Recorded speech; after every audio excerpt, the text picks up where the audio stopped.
I'm down here at Kaizen Education Services, and we are going to talk to Samantha, the founder, and learn all about how they're empowering brains and lives to thrive. These guys are doing amazing things with kids that have ADHD, so those kids can understand themselves and thrive in this world. Stay tuned, check us out, don't miss an episode. This stuff's powerful.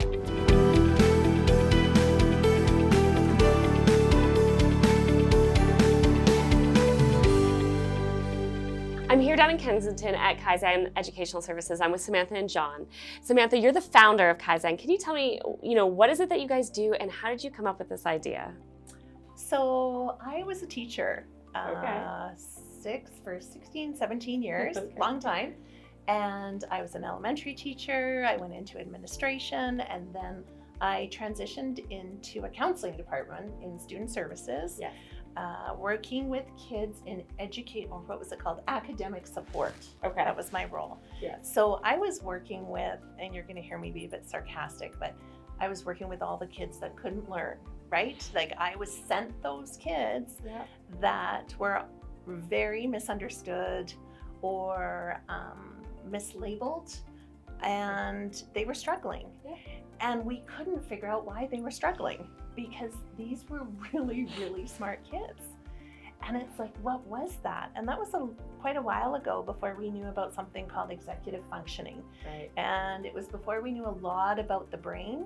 As educators, we weren't taught about brains and learning, which sounds strange. Yeah. But we weren't, because we didn't know what we know now. But now we know better, so we can do better. And off I went to try and figure out what is this gap with these really, really bright kids who have a ton of support, but aren't reaching potential. Right. That was always on the report card, not reaching potential, or could do better in, or if they stayed focused, they could. Right. Or what were some other phrases I heard? Way back in the day, I heard things like lazy, unmotivated, disorganized, not meeting potential. Right. And it was a real struggle. These teachers were really trying to work with these kids, but we couldn't figure it out. So I just coincidentally went to some workshops with Dr. Peg Dawson, who is an executive skills guru, and learned about this thing called executive functioning, which is all of the management system of a brain. Right. We like to call it the CEO of the brain. Organizes all the pieces, to make sure everyone's doing their job so that you get a great product, or an orchestra. Right? The conductor of an orchestra, making sure all the instruments play. The problem was these kiddos that I was working with really had lagging executive functioning skills. Okay. Those were things like time management, organization, planning, prioritization, attention, and often that led to behavior issues. Right. And so then I went to another workshop with Dr. Ross Green, who is the most amazing guru ever when it comes to behavior, I think. And he said a phrase not to me personally, but I internalized it as personal, which was, behavior is just an indicator of a lagging skill or unsolved problem. So if we put behavior on the shelf, what is the lagging skill or unsolved problem? With these kiddos, it was executive functioning. So that led me down a journey to really like a neuroscience research journey for a number of years, digging in, learning a bunch of psychology. I'm not a psychologist. Met my good buddy John here, who is the psychologist. Right. And just learned and thought, hey, what if we actually start to teach kiddos these skills? And what if we start to implement structures in classrooms to teach these skills? And you have something in which we're going to talk about later in another episode coming out to help those teachers. So you have to check that out. If you're a teacher or you're a parent and you need help and your teacher needs help, you got to check out that episode. I think that's number 4. We're going to talk about that. But so, and you met John, and John, you're a psychologist with Hexagon Psychology, is that correct? Right, so they don't have executive functioning. We call it ADHD, right? So a lot of times we term this ADHD. What signs should a parent look for ADHD? Like, what are they going to see? Well, typically what you're going to see is a typical kid doing typical kid stuff. So one of the things I always put out there with parents or teachers is we all have symptoms of ADHD. And so whenever I do talks, or Sam and I do talks, really a lot of people leave with the idea that they themselves or all of the kids that they see have ADHD. And it's certainly not the case. So I'll put that out there as a caveat. Okay. But typically you're looking at significant behaviors related to inattention on the one side, and as well as impulsivity or hyperactivity on the other side. So with inattention, it's kind of frequent daydreaming, or kind of their heads are in the clouds, or like a lot of the cliche in society is squirrel, looking out of the classroom window, things like that. Careless mistakes, math in particular, writing, missing periods. They've been told several times, don't forget your period at the end of the sentence, and they always forget the period at the end of the sentence. Routines at home that are inattentive.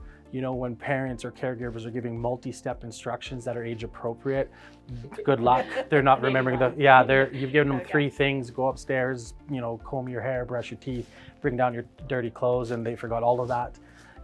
Poor time management is certainly one of them. And then on the impulsive side of things, it's fidgetiness, restless legs. They're always on the go, driven by a motor.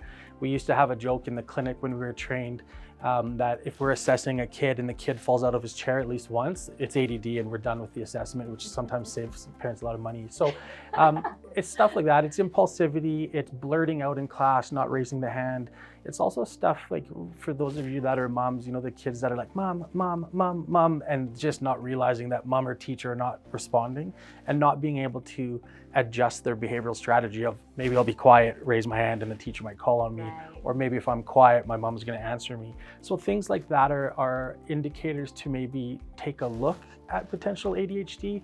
But again, that's true of all kids. So we have to be careful of the TikTok videos and the Facebook videos that we watch, and then we go out and label, or think that we label kids with ADHD. Okay, I have a couple follow-up questions to this.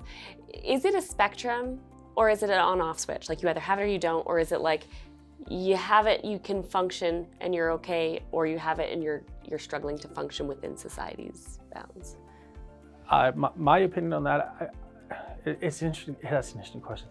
So I would say it is a bit of a spectrum. You can have mild, moderate, and kind of severe. I think on any given day, we all have ADHD. We certainly all have lagging executive functioning skills. Show me someone who's tired, they have symptoms of ADHD. So show me someone who's stressed, they have symptoms of ADHD. So I do think it's a bit of a spectrum, but the key component here that a lot of people miss is it's not about the symptoms. We can all have symptoms and function fine, or within reason of fine. It's about the functional impairment that those symptoms are causing. So that's really when we're diagnosing or formally diagnosing. We're looking at symptoms, yes, but we're looking at functional impairment, and also trying to rule out other factors that could be contributing to the same type of symptomology. And that's really how you get a diagnosis of ADHD. It's more complicated than I think what people think. Yeah. And to do a good ADHD assessment, you're doing a complete child assessment and an environmental assessment as well. It's so interesting you say this, and like recognizing the signs and symptoms. Like, my son, I didn't have any other litmus test. Like, I honestly thought it was normal to take 20 minutes to put your shoes on. Like, I thought that that's what a normal kid's behavior was. And it wasn't until I had the support systems and the diagnosis where I went, oh my goodness, right? And I got to the point where I could connect with my son, and I wasn't constantly frustrated. And that frustration, towards your child causes an impact. And if you don't catch this early, like I was fortunate, I had a support system that caught it early and we helped support him to thrive. But if you don't, there's so much more impact. Let's talk a little bit about that impact. What does that look like? So a lot of the students, as I was saying earlier, just have been labeled, and often we're worried about a label from a diagnosis, but often the labeling has already started, and maybe not in a positive way. And the labeling involves, them being called lazy, unmotivated, not trying hard enough, disorganized. I call it the should factor. You should be able to, by this age, you should, so-and-so can do this. In the school system, it might sound like you're in grade, 8 now, you should be able to. Right. And kiddos who have been diagnosed with ADHD or struggling with executive functioning, they can't. And so they've heard this perhaps at home, and they've heard it at school. So from a mental health perspective, by the time they get to us, we're often looking at anxiety, depression. That's where at certain levels we refer out for support as well. Yeah. But we also look at executive functioning coaching almost as a mental health intervention nowadays in this age of information overload. Yep. Kids are being inundated, parents are inundated, we're all inundated. Right. And so it's teaching those skills of filtering out and really focusing in on those coping strategies in life so that we can be, yes, successful in school, but more importantly in life. Like once you leave that scaffolding and you get into university and you start a career, you know, we say from the classroom to the boardroom. Yes. We just happen to catch them right now. Yeah. But there are adults who struggle with this, especially post-pandemic or during the pandemic. Right. How many people actually thought they had ADHD because they couldn't work in this new environment? Right. So I think the mental health implications, and probably you can speak better to that than me as far as from a clinical perspective, is when we see those kiddos, that shame cycle has started. And the self-talk of, I'm not good enough, I don't know how, it can't be done in 10 sessions. Yeah. So depending on the severity of what's happened, we can work with students in 10 sessions, 20 sessions, 30 sessions. Whatever it's it takes. Completely individualized. I like that. Because everyone's unique, right? Every brain is different. And you see that impact as well, the negativity. Yeah, absolutely. Just to piggyback off Sam, she said I could speak to her better than she could. I certainly cannot speak to it better than she could. But I would add that when you do get a diagnosis of ADHD, it's often a diagnosis of, like I was saying earlier, incompetence. And so people and kids with ADHD, they start to internalize a sense of self that's not an accurate reflection of who they are and what their strengths are. So by the time they get to me or my colleagues, psychologists or counselors, then there is this internalized shame cycle where they're not good enough and they're not competent enough. And so what we see by the age of, grade 7, 8, or 9, we start to see people or kids shutting down, and it's because they're afraid to take a risk. And taking a risk means raising your hand, trying out for a team, getting a driver's license, handing in your math homework, letting your teacher see your writing. Those are all risks of ego. And if your ego, just to say your self-esteem has been trampled and there's been too much critical feedback in your life, then you're not willing to take the risk. So in order to protect that, you shut down. And when you shut down, now you look lazy and unmotivated. And that's now the feedback you're getting from life. So then it does create anxiety and depression. So on our side of things, that's where we treat clinically anxiety and depression. But executive functioning intervention is in itself a mental health intervention, and it's certainly a preemptive, if nothing else, in a maintenance phase of mental health. And so I think it's really important when you're talking about ADHD, you are talking about mental health and what comes with it, which is lower self-esteem oftentimes. And if you control for IQ, which is the majority of us in society, it's your self-esteem and your motivation that'll predict your success. And so that's where the key intervention is. ADHD is not an issue of knowledge, it's an issue of performance. And so helping kids perform increases self-esteem, which allows them to live up to their potential. Just like you would have a coach in any sport to absolutely. Help performance. It's 100%. Yeah. I love that. And practice the skill. Yeah. Yes. Right? Practice makes permanent. So it's equating it to a sport. Often we work with a lot of athletes because that analogy works so well. Right. Just like anything, you have to practice time management. You have to practice impulse control. Absolutely. I love that. And you have some kids here, so let's go maybe take a look and maybe they'll talk to us. Perfect. Awesome. Hi, Michael. So you're here at Kaizen, and how long have you been working with these guys? I think it's been like almost 2 years. Nice. What's it like? Tell me. It's pretty good. Aggie's helped me with all sorts of things. At our first session, I believe, was about I think it was anger management and stuff about ADHD, just controlling my emotions. Right? That's adults can't even do that sometimes, but it's so amazing that you're learning those skills. What's one of the things that you learned about yourself that you found really powerful? That even though I have ADHD, shouldn't really be labeled a disorder. More of something that's just a bit different from other people. Right. Because it does help in some places, like math, because even though I'm slow at it, I can do it. Yeah. And you find that you're probably really good in some things that your classmates aren't as good in. Yeah. What's your superpower? I'd say it's probably math. Yeah. Nice. You like solving problems then? Yeah. It's good. That's awesome. And you enjoy coming here with Eggy, and you get to do things like this. Yes. Right? And foosball. And foosball. Foosball. Oh, we'll have to check out the foosball. Awesome. Do you win? Yes. Okay. By a lot. Eggy needs to up her foosball game, is what I hear. Awesome. He's my strongest competitor. Okay. Practice makes Yeah. permanent. Yes, Augie. We exactly. gotta get you in here. That's Practicing. right. That's right. So, how long do you spend here in a day? Like an hour with Eggy? Yeah, an hour. And how much foosball do you get to play? Like 15 minutes. Oh, that's a good sometimes ratio. less. Okay. More or less. More or less. Nice. And you don't work on homework here? Sometimes. Sometimes? Okay, you do. And you work on homework, but you also work on self-awareness? Self-awareness, yeah, stuff like that. Understanding the brain functions? Yes. Tell me about brain functions. How does it work? So there's the amygdala, otherwise known as amygdala, the hippocampus, and the prefrontal cortex. The prefrontal cortex is the like this thinking one, Right. the one that actually comes up with the good answers. Okay. The amygdala is like fight, flight, or freeze, those responses, and Right. the hippocampus is the like memory vault. Wow, I didn't even know that. You're teaching me stuff. That's amazing. And so understanding your brain helps you to understand, the behaviors, the emotions in that piece. Mm-hmm. Yeah? Yep. And would you recommend it for other kids? Definitely. Yeah?